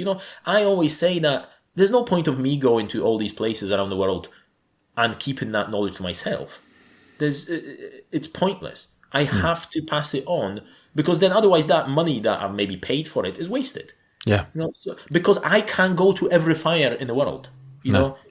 But maybe I will tell it to that person and he will tell to another 5 people and one of them will go to that fire or fire like that, and so it's so important to share the knowledge. What I really hate in some of the kind of fire brigade culture is the older guys bitching about the youngsters, and all the probies are shit. All the probies are shit these days, and my question is always like, so what are you doing about this? You cannot criticize without trying to fix it. And I'm always asking, who told you the things you know? Was it one of the older guys when you were a probie? And he says, yeah, probably. I said, so that guy would be disappointed seeing you now, that you kept it to yourself instead of passing it on to another younger guy. Yeah. So I get that you're tired. I get that you're older. But when you're sat in the chair and you hear at the watch table behind you someone with lesser experience still trying to pass it on to the probie that's 3 weeks in, and you think, oh, yeah, I could be helping to steer that conversation because I see them going in the wrong direction here, then get off your ass. Yeah. Go and sit at the table. Don't preach, but listen and learn and guide, Absolutely. And help calibrate that conversation and go, I'll tell you what, let's just pop downstairs and let's just get it off the truck and let's have a look at it. Or I'll tell you what, give me 2 seconds. Let me just bring up that video or that podcast or that PDF and let's just zoom in on that a little bit. I know we've only got 20 minutes, but maybe we can pick this up on nights. Do you know what I mean? Yeah, because the moment people like that, with all the knowledge they think they have, whether they do or not is another matter. The moment they retire, that's gone. It's gone. Out of the service. Thinking back to Braidwood, if he kept it all to himself... If he ran a goddamn podcast, what would you give to hear his voice? To hear his hours and hours and hours of deliberation about all of these things? It'd be way better. Absolutely. It'd be way better. Or if Paul had done one. Man, just same fashion that if he didn't write it down, that knowledge would come in so much later. And he probably only wrote down 1/10 of it because he was tired. Jesus, he'd been out there doing it all the time. So if you've got knowledge, pass it on. Don't feel like you're being cocky or maybe I don't know enough to pass anything on. There is always something that none of us know everything. No. And there's always space to learn. So be proactive in development of the future generations, because it only depends on you what they're going to be like. I always say, give and forget, receive and remember. Now, we all receive and remember because they're the stories we tell. We go, oh, I heard this thing from STACKO, or I read this thing from Paul. But you've got to remember to give and forget as well. So if you do spend an hour with that recruit and you think they're not taking any of it on board, it's not down to you what they choose to do with it.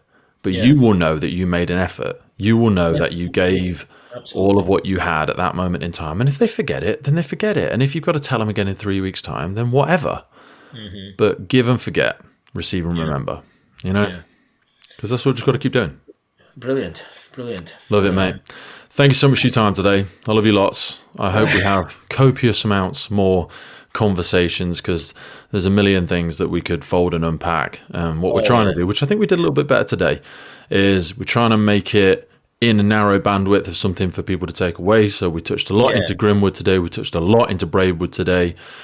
There's some couple of useful links underneath. You provided with 2 documents that people can download for free.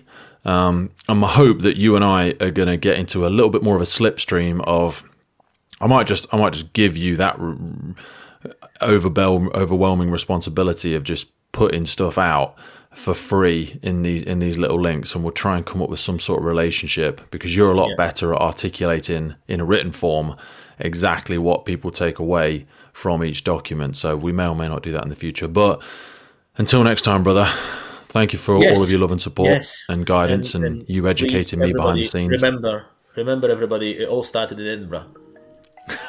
No, we're not finishing on that. It all started in the UK. That's what I'll give you that one. Okay. Give me that. Love you lots, mate. I'll speak to you soon. Okay, take care. Bye. The Firefighters podcast was created to recognize, acknowledge, inspire, and hopefully even motivate these incredible individuals who have chosen to be part of the first responder community. Our driving purpose is to create a legacy resource for the current and future generations of firefighters and first responders. We get some incredible feedback from listeners and guests, and as the podcast grows, our desire to create longevity and sustainability means that we are asking for the support of our listeners. If you want to support the podcast, if you want to get discounts to our merchandise, hoodies, clothing, coins, patches, tallies, and also access to all of the incredible documents get shared with us from our podcast guests and sector leaders, then please head over to our Patreon page, and for just £3 a month, you can support the future of the podcast. Please finally hit that follow, subscribe, or rate button on the platform you're listening, and wherever you're in the world, please support your emergency services responders, and thank you for listening.